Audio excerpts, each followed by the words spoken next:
arbitration is a modern mechanism where a private party or a private judge is appointed. Instead of the institutional court framework, you will go to a private arbitrator or maybe an arbitration institute.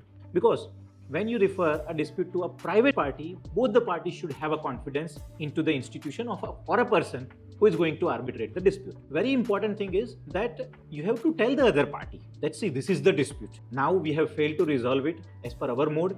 We have tried to negotiate, we have tried to mediate, but because we are unable to resolve this dispute, now we seek to appoint an arbitrator, and for that a notice is required to be sent under section 21 of the Arbitration Act. Now once the notice is sent, the other party has to agree that yes, I agree to the name of proposed arbitrator, or as the case may be, if both the parties are disagreeing to the name of an arbitrator, they can go to the High Court or the Supreme Court as the case may be. And then application under section 11 is filed.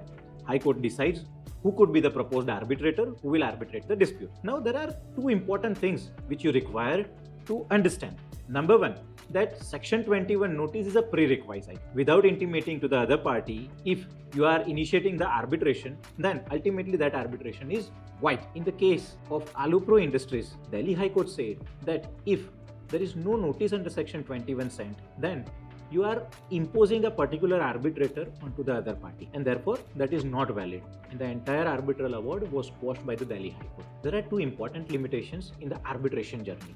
Number one, when there is a dispute that is arising, there is a 3-year window that you are getting. Within that 3-year window, you have to issue section 21 notice. That is first limitation. And the second limitation is that once you have sent the section 21 notice, if the other party does not agree to the proposed arbitrator, ultimately you have to initiate appropriate proceedings under section 11 for seeking directions from the High Court or the Supreme Court for the appointment of an arbitrator.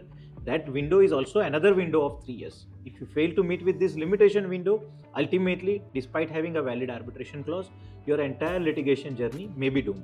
And therefore, following proper timelines is very important in case of this entire journey. And we will discuss about further aspect of arbitration law as we go into this journey.